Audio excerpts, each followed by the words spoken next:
Pronouns are they, them. I'm a senior lecturer in sport and PE here at the University of Bedfordshire. I'm also the Vice Chair of the LGBT Staff Network, and I also have an EDI secondment lead. What I'm going to be talking to you today about is actually part of my EdD thesis. So I'll take you into my EdD thesis.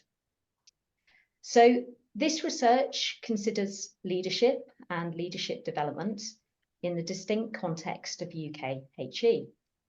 Previous leadership literature has rarely considered LGBT leadership, and this research enriches the scarce LGBT leadership literature by exploring and challenging former assumptions and by moving beyond a visibility of LGBT leaders to research that challenges current paradigms of leadership itself. The post-qualitative research design, owing to my positionality, role on the programme, and mode of analysis, is unusual in leadership research. It draws attention to the importance of one rare LGBT leadership development programme in UK HE, and the significance of the community of LGBT attendees, which included both academic and professional staff, who came together in this space, enabling them to trouble, reframe, and re-envision leadership and leadership development.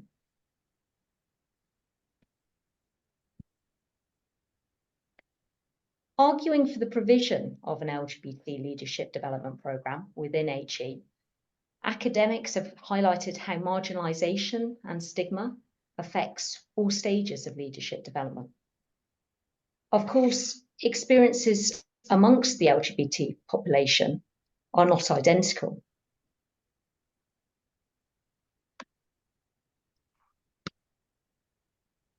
So I'm just deleting things on my screen in case you can see them. We need to remain aware that literature disproportionately reflects LGBT people who are out. Guitar's research reveals the concept of coming out is often based upon only one shared meaning. Outness is not a singular thing, nor necessarily positive, though not coming out is a decision in itself, one that still exposed me to homophobic and transphobic comments. There's a notable absence in the leadership literature of participants who are bisexual, those who are trans, and those further marginalised by intersectional factors. Arguing for the provision of an LGBT leadership development programme, academics have also argued that the qualities LGBT potential leaders frequently possess are ideal for HE leadership. For example, a sensitivity to the inclusion of others, emotional intelligence, managing uncertainty, courage and risk-taking. Of course, such attributes are not exclusive to the LGBT community, nor can complex problems be solved by any one person, but rather necessitate a diverse group of individuals. Researchers have moved from a normalising view of LGBT leaders to a view that LGBT leaders offer a distinct capital to challenge the status quo, specifically challenging heteronormative and cisgendered assumptions, whilst encouraging LGBT individuals and allies to do the same. To create a reality that values queer leadership capital, firstly, LGBT leaders need to be aware of their distinct capital, which highlights the value of self-reflection on an LGBT leadership development programme. Secondly, contexts need to be critiqued. A considerable amount of the growing leadership literature on LGBT leaders is based within the business context rather than HE. There's significant opposition to the business case for workplace equality from those leading and writing about diversity work in HE, which is highly relevant given the current climate of HE, remodelled along corporate lines. So while I recognise the visibility of queer leaders is important, I take up Courtney, Bowring and others' argument that leadership itself needs to be queried not because queer leaders are superior or to develop an ideal queer leader, but to challenge the way leadership is caught within the heterosexual matrix. Complex educational problems cannot be reduced merely to leadership issues, nor solved by hero leaders. An alternative position and more recent leadership theories suggest that leadership should not be hierarchical and reflective of the attitudes and performance of one person, but rather democratic, collective, and collaborative, a leadership that is concerned with relations and enables discussions between individuals. Leadership in HE should be concerned with the values, beliefs, and purposes underpinning education. It would appear, therefore, any LGBT leadership development programme for HE needs to be contextually based upon comprehensive understanding of effective leadership specific to HE rather than borrowed from the corporate world.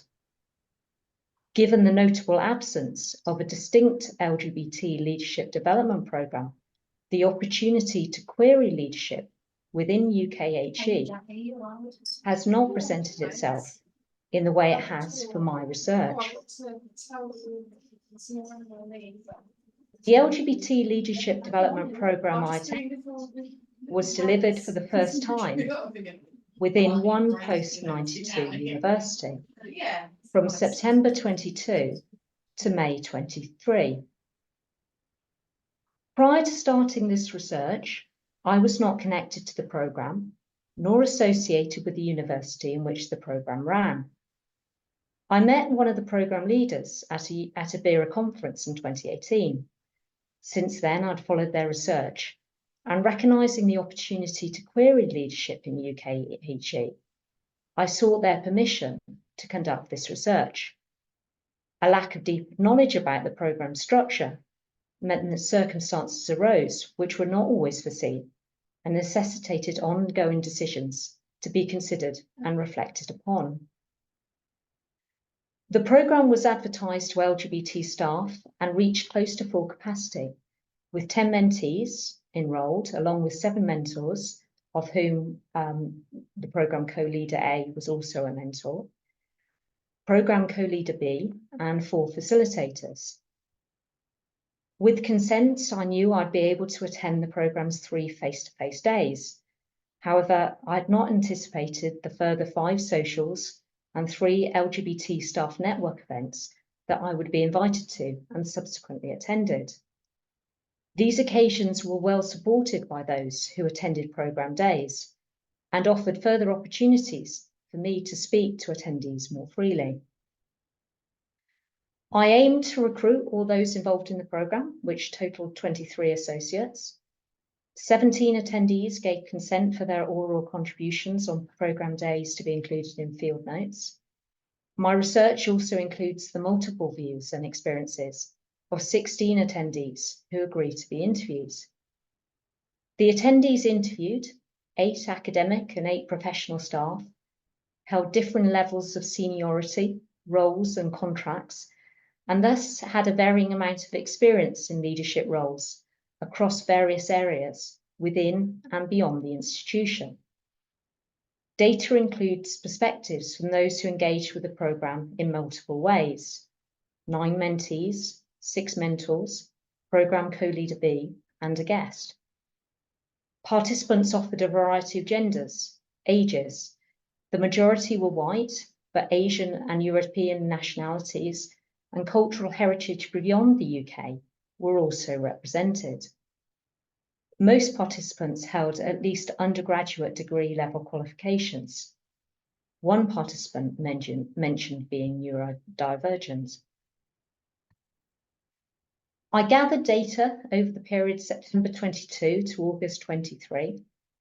I also accessed the host university website and accompanying documents from it, including the university's EDI statement and objectives, staff profile data, and the Equal Pay Review. This allowed me to form a reference point to where the university was in relation to EDI, alongside participants' own perceptions, though I knew the website presented a best view. I experienced all LGBT leadership development days and sessions as a participating observer. I had in fact anticipated being a non-participant, but it became apparent that attendees from day one wanted to draw me in. I tried to offer a reciprocal openness whilst balancing my role of observer, being interested without becoming too active. I was not backstage, but rather instead always front of stage, and at times I was under the spotlight. I recognised that I did not experience the days or sessions in the same way as most attendees. Those around me were not colleagues, neither did I experience these sessions in my own place of work, and I was not allocated a mentor or mentee. Equally, I may have felt more immersed in the group and the programme than many others, owing to the 23 individual participant interviews conducted and the field notes and personal reflections I wrote. I kept field notes of observations, which included material content, how it was delivered, how it was received, and oral contributions which I felt were pertinent in sessions. I could only partially capture the messiness of this space. On day one, responding to the programme co-leader's wish, I gathered the materials which were distributed to attendees and wrote up my recollections on the train on the way home. On day 2 and day 3, I wrote field notes during sessions, and I added to these subsequently. Most interviewees chose to be interviewed online, though one participant took up my offer of a face-to-face interview before one of the LGBT staff network events. Interviews lasted from 30 to 70 minutes. Mentee participants, with the exception of one, were interviewed twice.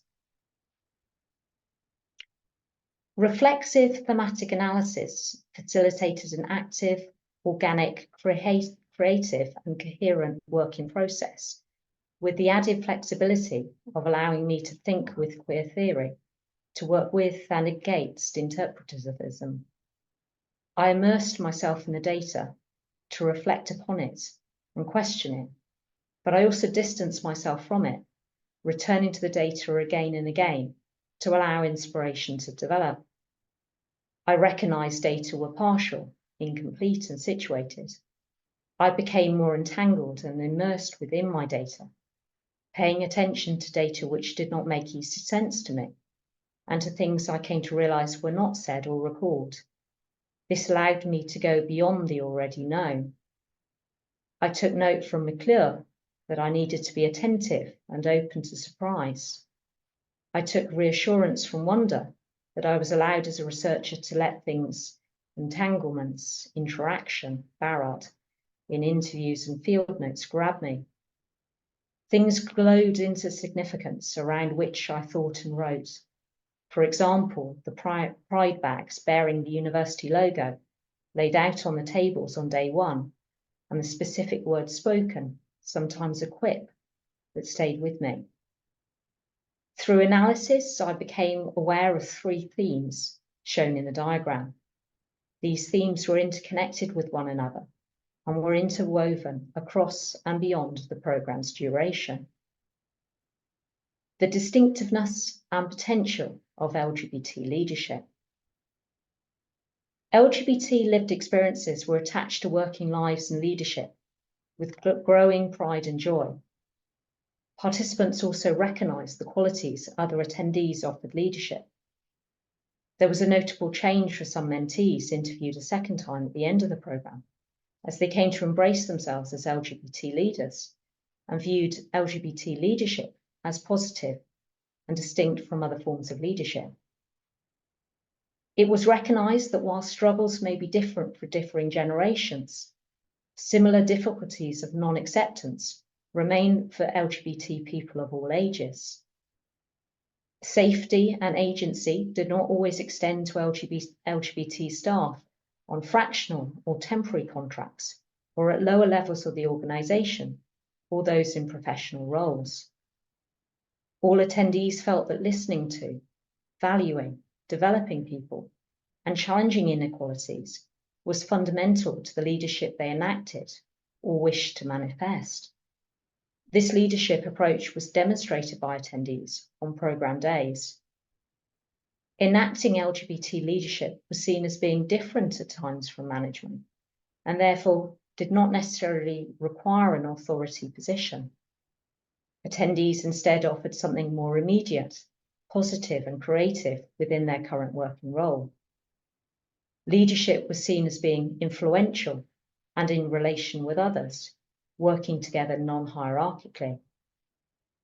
Amidst tension of managerialistic targets, one attendee saw their role as the buffer to shield their immediate team, and attendees saw leadership development as a continual process of self-reflection.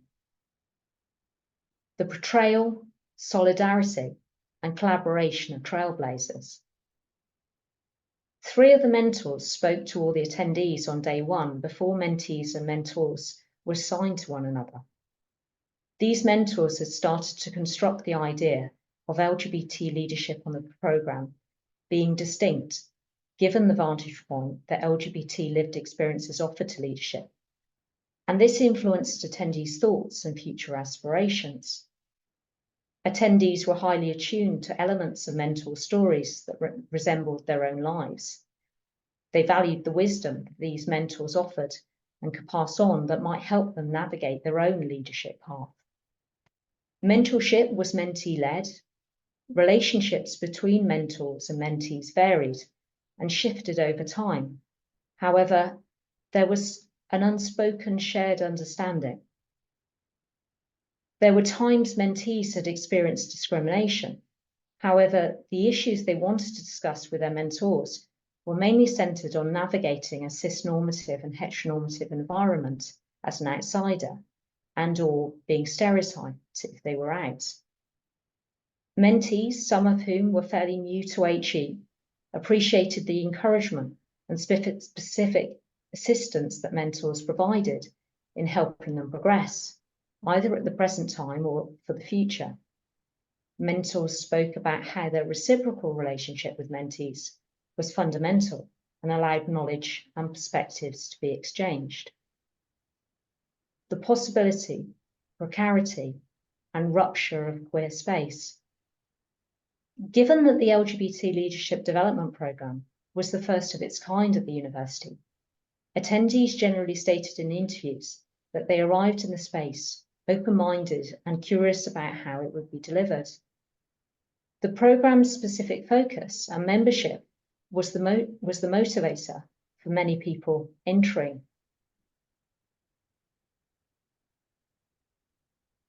Some of the hierarchies that both professional and academic staff experienced in their institution were removed physically, socially, and mentally within the queer space of programme days.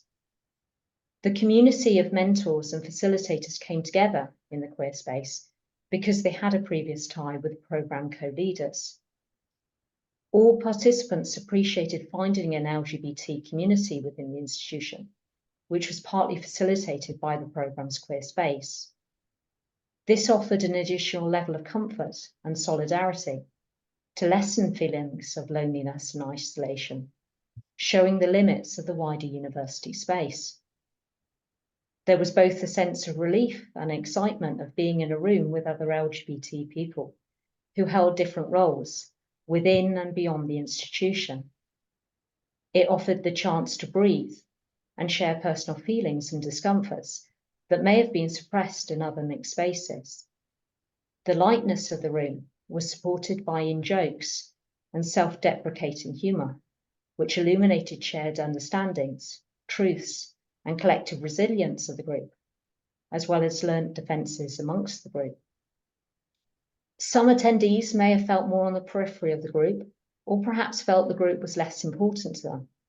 However, the encouraging atmosphere of programme days and the camaraderie between a group attendees was noted by all. Attendees' loyalty to the programme was given, even though attendance on the programme and the perceived external value of the programme was not guaranteed by the wider university culture. The programme's survival beyond its first iteration was never certain and had influenced positive actions taken from the outset by the programme steering group. It was also recognised that the LGBT staff network offered a precious and continuing dwelling for a programme's attendees beyond the programme's duration. After the programme finished, 2 mentees went on to become 2 further co-leads for the LGBT staff network. Some of the themes are not particularly new, not for me anyway, but folding these diffractively into a poem, which I've called Effective Power in the Room, I invite you into the assemblage. The quotations used in the poem had struck me as hotspots when I first heard them, but I was not sure at the time why. Following analysis, these hotspots had remained with me. I wrote the poem knowing these glowing quotations and moments and the order in which they seemed to flow. Effective power in the room. If this was our one opportunity, I got out my black book of contacts. I wasn't going in with any expectation, but there's a different energy. It cuts deep in a good way. I'm looking back and seeing. I'm nodding profusely. I've accepted myself a bit more. I can be who I am, but it's a bit lonely. He's the only person. He's a cracking leader. Maybe they just skyrocket straight up, or they just don't bother. How you respond to someone being anti-LGBT doesn't change. Do I say something, or do I just shut up? I'd rather die on my feet than live on my knees. I've made a new friend. Your role is to listen. My pronouns are, we all work together. How can I be a better teammate? It's about being the buffer. I would change structures. This is how things should look. Staff networks are your ally. I can just be somebody trying to hold the door open for other people to come in. Composing this poem, I think of Deleuze and Guattari, critique of desire. The desire to be in this room does not originate from a sensation of not having had such an opportunity previously, but rather from the energy and intensity of the matter and material circulating inside. This force continues in how attendees feel on leaving this space, wanting to resist the door closing.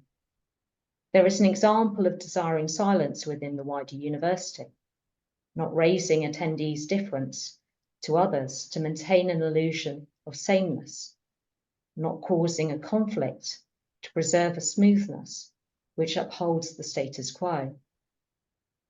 In the room, power and knowledge within discourse move in different ways, producing different effects. Attendees are aware of how they conform to fit in, to remain intelligible, which reproduces and regulates gendered norms. They contest the norms, including asking and receiving recognition of their gender. It is not just the discourse, but the entanglement of it with the material in the room, which enacts an oppositional way of thinking. Bodies, discourse, and the place become diffracted through one another to produce new ways of thinking, seeing, and enacting leadership. My research findings help to make LGBT leadership intelligible and leadership more pertinent and accessible to LGBT staff talent.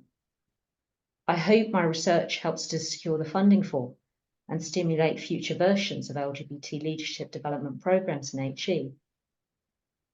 The findings present an alternative form of educational leadership, one which is more egalitarian and collective, and seems relevant to LGBT and non-LGBT leaders alike, given the current challenges and needs of UK HE. This includes the need to address systematic inequalities in UK HE, so as to improve the health and well-being and social cohesion of staff and students. This is particularly significant at a time when LGBT staff and students may be feeling less safe, given the backdrop of a culture war in the UK and a global moral panic surrounding trans people. HE should be at the forefront of leading the way to positive societal change, rather than lagging behind. The leadership described in the research findings also appears to offer some resistance to the negative pressures of neoliberalism, which are currently permeating the leadership of UK HE institutions. Thank you very much for listening, and I'm very happy to take any questions. I've added the references that I've used as well. Okay, wow, that was amazing. Do you want to stop screen sharing and then we can all perhaps have a discussion? Yeah. There we go. Wonderful comment from the comment box saying somebody saying how much they loved the poem. I couldn't agree more. Yeah, I constructed the poem as I sort of finished my analysis, but it kind of brought together most of my analysis, and it actually is a different quote from different people in the room. So every time I speak it, I can hear all those different people. I know who said which particular quotation, and I'm kind of back in the room again. And I think it was just very important to me to capture the value of that space. And I think that there's increasing recognition of the importance of using poetry in research, and that poetry is a way of capturing aspects of experiences that other methods of writing don't necessarily do so well. That was really, really fascinating. And so, okay, I'm just having a look at the comment box here. Somebody saying, yep, thanks. Particularly interested in your reflection in how you experience the program very differently to the other participants. Such an important thing to factor in when we're doing research, of course. So yeah, did you want to say anything more about that? Yeah, I was very aware of my positionality, and there was lots of unknowns going into the situation. I honestly didn't know. I obviously knew one of the program co-leaders, but I didn't know if I would know anyone else. And entering that room, I didn't know how people would feel. So you were sort of trying to prepare yourself as much as you could, but not really knowing what you were preparing yourself for. I think I was aware that I wasn't a member of the institution, but I very much became an insider of the program. And of course, my positionality wasn't fixed, so it kept shifting with different people and at different times. So I felt a real intimacy sometimes with particular participants. And then I realized I was talking to them about their career, and that kind of positioned me in slightly different ways. So but yeah, I mean, sort of linking that into your point about the creative methods. And I think I wanted to be more creative initially going into this research. I think that's what I read about in leadership research. They wanted more creative methods, and generally in LGBT research as well.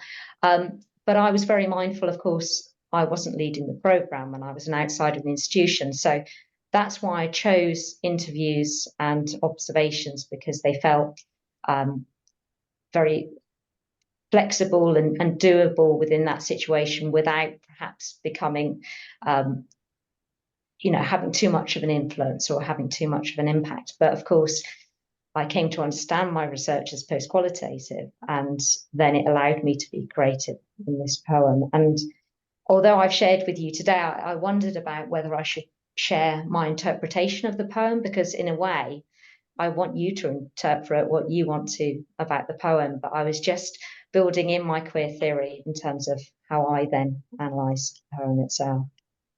Wow. Fantastic. So many comments coming up. I can't quite keep pace with them. There's also, if people would like to speak to their questions rather than in addition, or rather than putting them in the chat box, That's great too. One question, somebody wondering about whether you think something like this could benefit students who are thinking about future leadership roles. So presumably students primarily in business schools who are studying leadership and wanting to become leaders.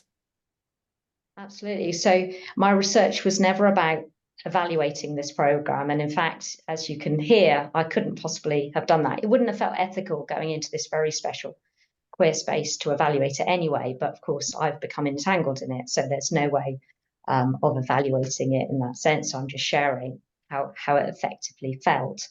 But of course, I became committed to this program and I heard more and more. So I'm very aware of the infrastructure of the program. So I'm aware if this program was to roll out again, probably some of those barriers of infrastructure would be the same again. So I think that's very useful. And obviously, I offer some insights from this one program. It was a pilot, but within my AD research, I offer that, and of course, how this might be delivered to students as well as perhaps the opportunity of bringing more than one university together. That might have helped in terms of offering that anonymity even further and knowing some of the infrastructure of the program, the limitations of it. I think bringing more than one university together would help in terms of the resources and the funding of it as well. Do you know if it's going to continue or be rerun? So I spoke to the program leaders at the end and they shared those things with me in terms of perhaps some of the conflicts that they're considering now moving forwards. But obviously I've shared my research with them all the way through at different, initially I wanted to share it straight away, but I think I've learnt to be patient and those opportunities have presented themselves. So I hope my research can support them in promoting the leadership program and inspiring other versions of it. But we should try and run it in our university. That would be a good way forward. Yeah, okay, just having a look at what else we've got here in the comment box. Again, if anybody would like to unmute themselves and speak to their questions, that's fine too. Yeah, do you have any next steps or new topics to explore having finished this analysis? In terms of the analysis for this research or potential new research projects? Sorry, I'll speak. It makes it easier. Go for it, Hunter. Sorry. Yeah, I guess just follow on things from this, but equally, it could be a completely different avenue that this has sort of inspired.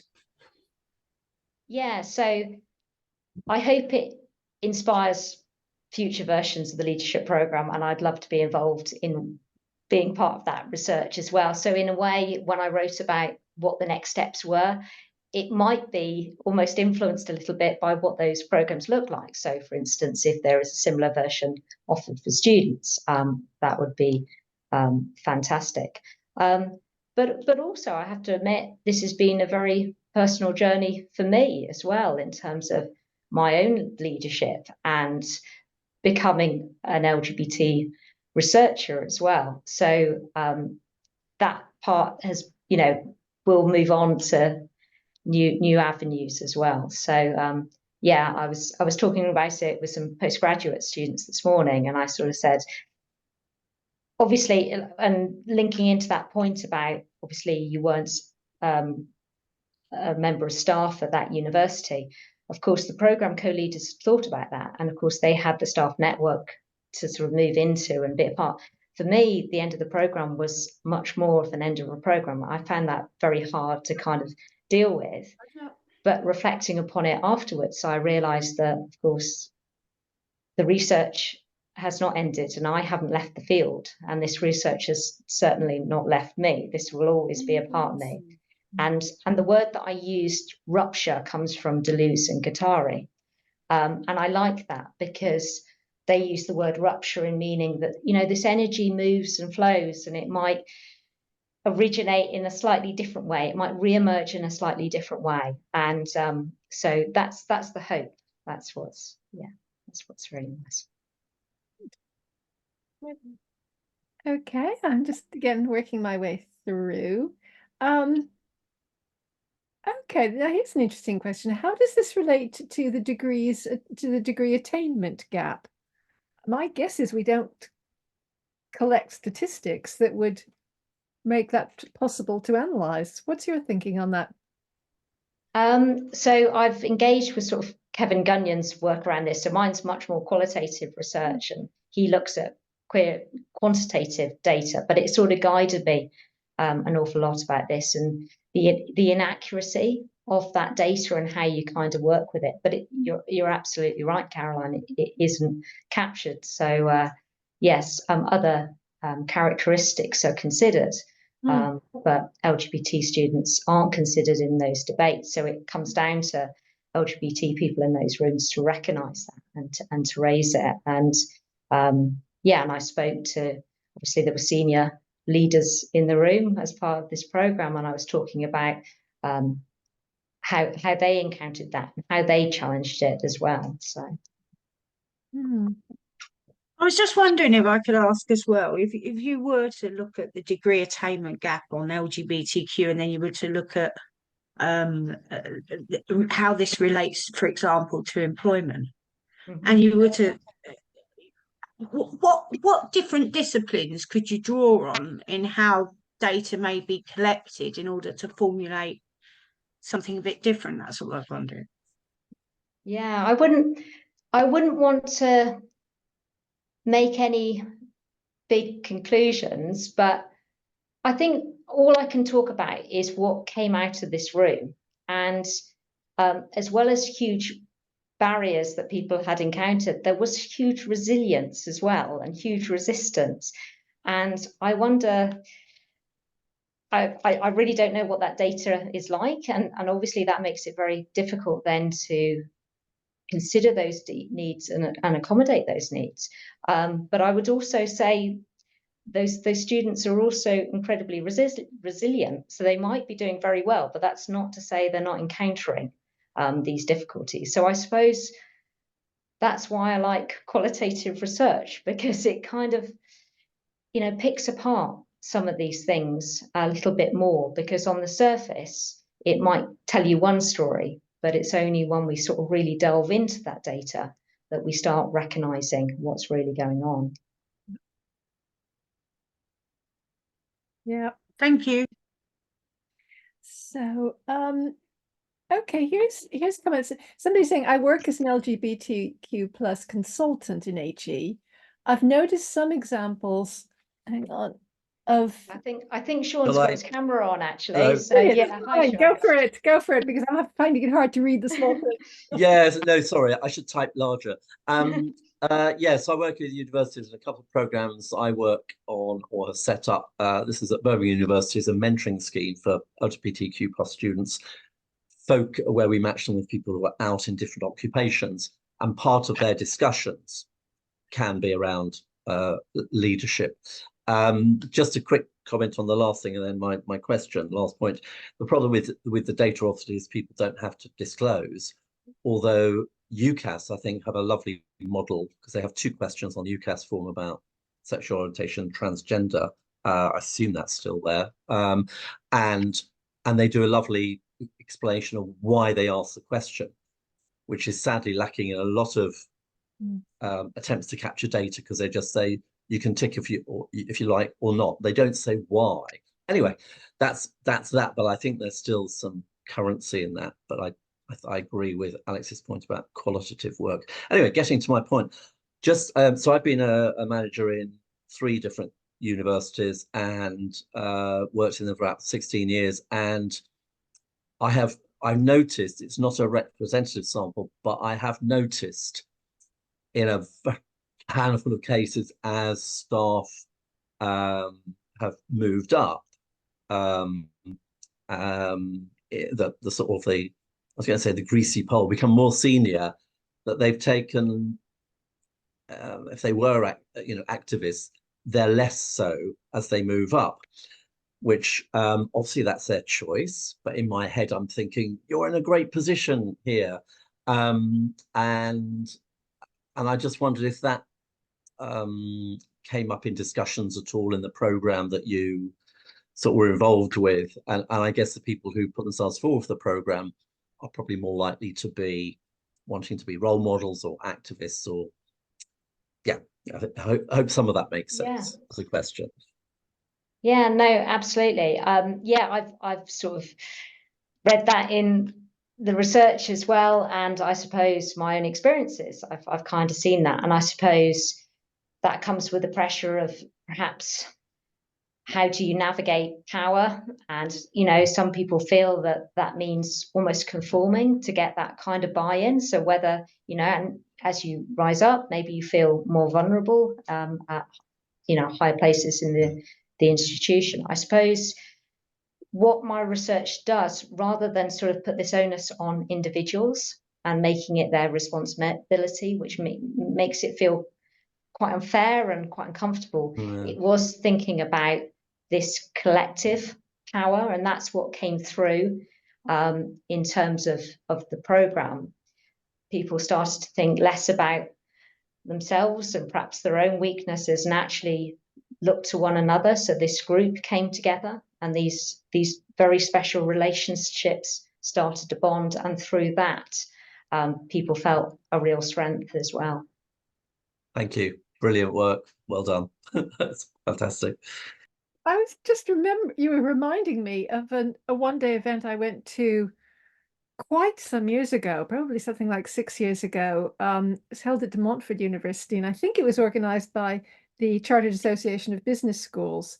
And it was looking at the whole range of issues around making universities more inclusive for LGBTQI people. And there were a lot of presenters who were at the level of either of deans of business schools, and one person who was at that point the vice chancellor of one university. I think has left since then.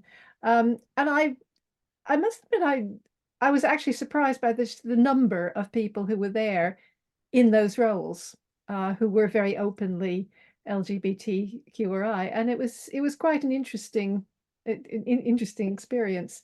I think the poor man who was the vice chancellor later left when the university went into a slightly difficult period of whatever, and I don't know quite what kind of press coverage they received as a result, because I think it is pretty precarious. I mean, you used the word precarity. So in some ways, the more senior you are, the more precarious your position, which is one of the odd aspects of leadership, really.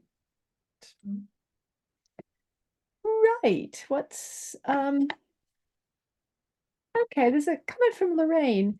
How did the LGBTQI plus leadership program in HE compare and contrast with a non-specific leadership program? So it was just quite interesting that some of the people on the program were actually also part of generic leadership programs as well. So I did ask those questions in interviews, and I think that raises, how the program was valued a little bit, or how attendees perceived that the value, the program might be valued as well. But once people were in the place, it kind of challenged some of those notions again. And as I said right at the start, people were valuing the qualities of people around them. So on day one, we were asked to name an LGBT leader, and on our particular program, people struggled to do that, just by, the example that Christina gave, that yes, you kind of know that people are there, but sometimes it's quite difficult to actually know if they are. But this space meant that people came together, and people were actually having conversations that they might not have otherwise had in the university. People spoke about, COVID making that isolation even more profound. You know, you kind of just occasionally pass people in the corridor. So not only are you now in this kind of alternative queer space, which is, you know, filled with other queer people, but you're having those conversations that you might not have otherwise had, and that was really powerful.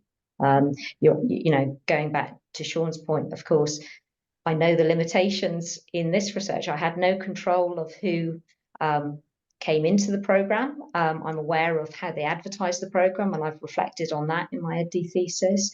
But essentially, all I could do was try and draw as many people involved in the programme into my research. But issues around being out in the university and, you know, navigating, being allowed to, not allowed, but finding the time to come onto the programme. Some people felt vulnerable about that. So yeah, that meant, and whilst there was some diversity in terms of ethnicity, just as in other LGBT spaces, the majority were white.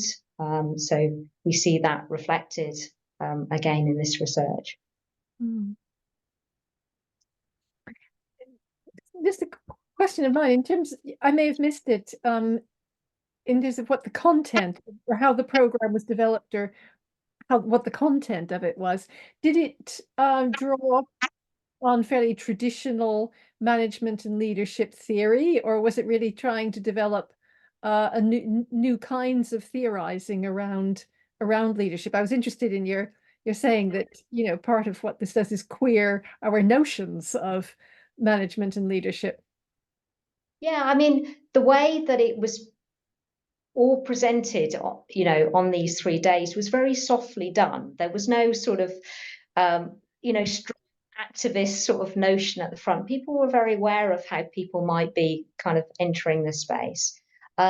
Authentic leadership was spoken about, but of course, concepts like authentic leadership haven't been queried before, and so that's what was so nice in this space, that people were talking about being authentic. And of course, to someone who's non-LGBT, they might see being authentic is coming out, but actually people in the room were saying, well, just stating my LGBT status isn't really an example of openness. They were sort of challenging it again, and actually non-LGBT people don't need to come out, so am I really proving my leadership in doing that? So there was constantly that sort of flipping and challenging. So yes, authentic leadership was mentioned, but it was much more about, yes, people's stories. And actually you were hearing these stories, and then you were actually seeing these qualities in other people. And in doing that, you were kind of thinking, actually, I think these qualities are in me. So it's much more subtly done. Of course, all I can reflect on is what happened during those program days. So I you know, some of my insights were around, actually, could we have challenged how power operates in the HE a little bit more, or how people are using power themselves, or even reflecting on how they may or may not realize how they're using power. But that might have come out more in mentor and mentee relationship discussions. I'm not too sure. I asked about them, but obviously I didn't have access to those. I suppose I was partly asking because I was thinking that one of the one of the issues that women often experience moving into leadership roles is there's always this thing about, do you try to replicate the behaviors and norms that you see in men who've achieved high positions, or do you try and bring something different to what you know, how you carry out your leadership role? And you can see, if you look at women in senior positions, you can see a whole range of positions that people take along that, because there is a kind of sense of what is leadership and what is management that is very masculine, it's very heteronormative. So I suppose I was wondering whether it sounds like it didn't fall into that trap, but whether the program was kind of still drawing on those ideas of, you know, what it means to be a leader in terms of the more traditional leadership theory. Yeah, and I kind of questioned those. I made those questions in my thesis before I entered the space, you know. Well, should I just conform and work my way up, as Sean puts it, the greasy pole, and then I'll enact the change that I want. But yeah, I sort of drew upon sort of Halberstam's writing in terms of that actually there's an alternative way, and actually you're actually just doomed for failure if you're following another way, you know. So rather than a cruel optimism or a nihilism, you look for an alternative way, and I think that's what all the attendees did in this room. You know, I was very careful how I wrote up the research, even how I talked about different roles on the program, because I didn't want to create hierarchies that weren't actually there by talking about, at times I had to talk about mentors and mentees, but actually it wasn't like that. You know, people came together in this space and they shared their experiences, and it was a very powerful thing. Yeah, it sure sounds it. Wow. Okay, we've got lots more questions that I haven't been diligently paying attention to. Somebody asking, have you encountered bias in academic research? I have a feeling I can guess what the answer to that might be. Yes, of course, but I think what I enjoyed doing was perhaps challenging some of the assumptions in LGBT research. So once you start realizing some of the things that we've talked about, that of course, just by sheer practicalities, most people are out. So this sort of positivity of being out, that's what's always talked about. We're not talking to people that don't feel they can come out.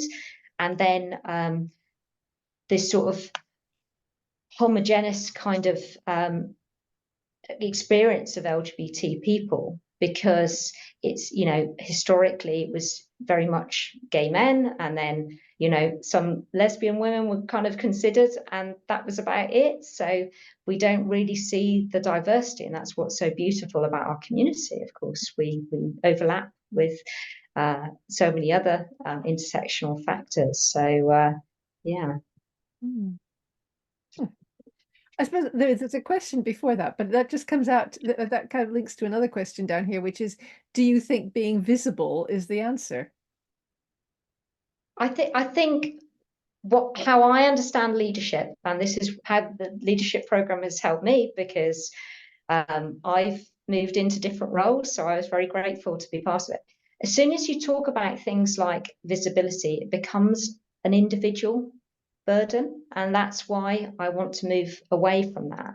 And actually, you're talking about challenging structures and challenging practices, and already I feel this weight lifted off me, because I feel like I'm now sharing this responsibility with my community, but with my allies, with other marginalized communities, and so it feels very different. So whilst obviously visibility is important, and I'm very grateful to the people that I have been able to look at, and has made my journey that little bit easier. Of course, you know, we're in LGBT History Month, so it would not be it would be amiss of me not to recognise that, of course. But it's more than just this visibility. It was actually having those conversations and those connections. And I think, you know, it's interesting, even since I've done this research, how the climate has changed again, and perhaps the hostility, it's not even perhaps, the hostility we know has increased. So that power of that community and those relationships is so important. And like I said, I haven't left the field. I'm still in contact with all of those people, and I hope that I remain in contact with all of those people. I'm kind of intervening with interspersing my own questions with everyone else's. And did you get a sense, I mean, did people discuss some of the fairly high profile cases that keep cropping up about people who have been experiencing all sorts of, a whole range of very intimidating and difficult circumstances at work? I mean, were those examples really bearing down on people or affecting them? Did they keep them out of the space? No, people were incredibly open. And I remember on the first day sort of sitting down, and someone shared a very difficult situation with me, and I kind of didn't know how to react, but you know, now I would know. You know, it shows how this program has kind of helped me to react. But as well as all those kind of personal and professional stories, quite movingly, as I said, I was part of the LGBT network events and these wider socials. So I really did get to be a part of these people's lives. And one of the LGBT network events, we actually had a minute's silence for Brianna Gay. And so that really brought the reality of what we were facing. And I stood in this semicircle with students at university and other LGBT members of staff. And I think I questioned myself at that point, whether I was perhaps suggesting a cruel optimism. But I think the hope was that we were all together and we were showing support for one another in that moment, whilst obviously acknowledging just how horrendous the situation was. Right, let's see. Somebody's asking whether something like the Advanced HE Aurora program might be possible for LGBTQ plus future leaders. Yeah, absolutely. And you know, I think the program co-leaders have had those conversations. So I don't think the responsibility needs to necessarily be placed on Advanced HE. It could be other organizations, it could be individual institutions.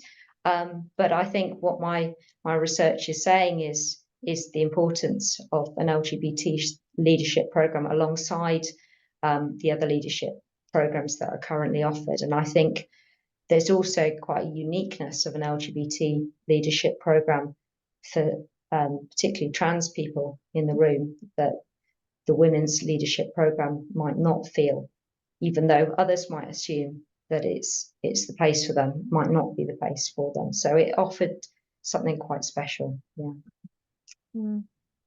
Amy, you've put your hand up. Yeah, thanks for that. Yeah, just wanted to kind of come in on that again. I think I did the Aurora program a few years ago, and although parts of it weren't for me, parts of it I found really beneficial, particularly because I'm at a very small institution. And, you know, even within our staff LGBTQ network, there's not very many of us and very different experiences. So something that does happen perhaps more on a national level or that involves collaboration between different institutions, for me would just give me access to so many more perspectives that I just can't get from my own institution. And I think sometimes that's the difficulty. Even though what we're doing here is really good, we're still kind of doing it a little bit in isolation. And I think there's so much to learn from other programs like the one that you were involved with that might work really well here, but we just couldn't support as an institution because it would be down to the LGBTQ network, and I know we wouldn't have the time or resources, which is a shame, really. Yeah, that's what sort of came out. Because the program was in one institution, there was a reason for it. It, you know, obviously the opportunity of bringing in more institutions would add that anonymity, but also provide perhaps that finance, perhaps that resource, perhaps that personnel.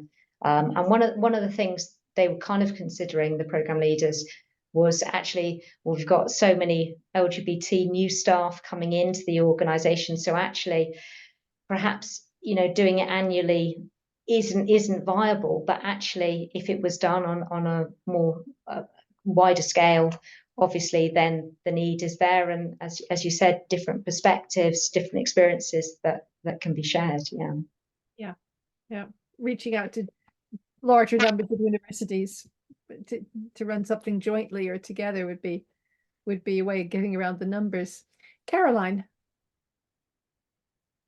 Well, hi. Might seem like a bit of an odd question, but I've experienced it on the odd occasion. But I was just wondering, did you find within this program that there was groups within groups within groups, and then they wrap a big word around it called community, and not necessarily these groups within the groups actually have any contact with each other or get on? I just wonder what your thoughts were on that. Or Yeah, absolutely. I was very aware of, it's a great question. I was very aware of the dynamics in the group. So as I mentioned, there was 23 in total.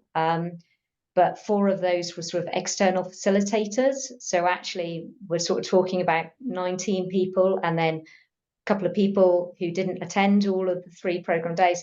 So it wasn't a huge number. So I think that might have helped a little bit. And the program leaders obviously gave this a lot of thought. You know, on the first day, it was very relaxed, and it was about engaging different people. It was quite clever how they did that. And we had lunch in the room, so we were together as a group.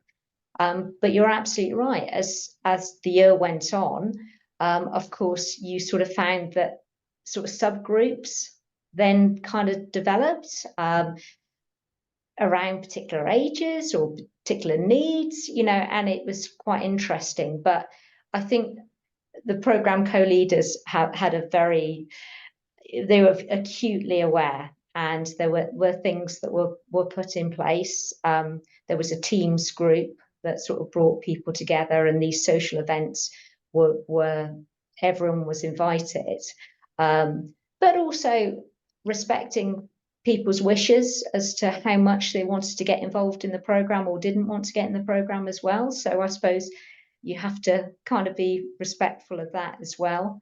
But yes, I mean, and even the relationship between the 2 co-leaders was really interesting, because the one co-leader kind of took charge and was very much sort of center, and then they actually stepped to one side and allowed their co-leader to take more responsibility. So that's the ways that I saw this LGBT leadership not just being spoken about, but actually being enacted as well. And presumably you've written quite a bit in the thesis about the enacting as well as what was said. Yeah, I think, you know, and so Amy was talking about the Aurora program, and I think any leadership development program, there is the concern that it might become this means of supporting people and having to be a certain way. And there were times on the leadership program that some of the attendees felt that way. Others challenged it again. So there was one day where it was all about communicating and presenting, and we were talked about, you know, how we should find status in the room and things. But that didn't happen without resistance and resilience within the group. And so I spoke about those things. And so, you know, attendees were kind of saying different things. Some of them were saying, actually, this is the bit of leadership development that I don't like, that I'm being told to be this certain person. And yet on day 1, we were all talking about our narratives and our stories, and now we're here. But then other attendees would offer a different perspective and say, well, any form of leadership requires an element of communication. So if I have an opportunity to play with this performance and think about that and take that feedback, you know, and people actually spoke about that presentation day as being the most important of the program. So I think people were taking different things, and I suppose that shows the importance of the variety of the program and allowing people to access as much of the program as they'd like to access. One final question that's not necessarily final. One question we haven't covered yet that was in the in the chat box. Given that not everyone is out, did that impact the type of people that joined the program? So yeah, and the program co-leaders gave this a lot of thought as well. So they tried to support people and say, look, you don't need to be out in the institution to come along. Now, in reality, walking into the room, there is an outness. And of course, the program, the way it was, there was a very much an openness between people. So I don't think people would have accessed that space had they not been out in the institution. So it's something that we perhaps need to consider. That particular format of that leadership development program was bound to encourage certain people. Maybe a different form of the same leadership development program might support other people in the institution as well. Yeah.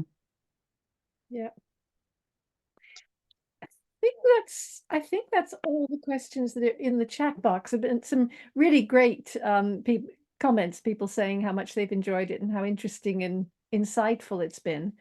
and a few people saying they're sorry, but they had to leave for 4 o'clock, which is fair enough. Anybody else before we finish? Anyone else want to raise any final thoughts or questions, comments? Just to say, obviously, I'd love to answer any more questions from anyone, and if anyone would like to contact me and make those connections, you never know where those connections might go. So please do so, and thank you ever so much for everyone joining in today and your insightful questions. Alice. Oh, yeah, that's a clap, isn't it? Oh, sorry, yes, it's a claps. Great. And I must say, I'm very admirous of anybody who can actually manage to usefully make use of Karen Barad and some of the post-qualitative research. I really struggle to get my head around all of that. So yeah, well done. Thank you very much, and thank you for arranging this today, Christina. Oh, it's been a great contribution, and we've had a great audience and a great discussion, which is fantastic. So I think, unless there are any final comments, might as well bring it to a close, and thank you very much. Thank you. It's brilliant. Thanks very much, both Thanks of so you. much. Thank Really you. good. Bye. Okay, thank you. Bye. And good luck with Survivor. Thank you. Right. Bye, everyone. Bye bye. I'm amazed how many people we have. It's really, yeah, it's really good. Right. Thank you very much. Bye. Bye, Christina. Mm.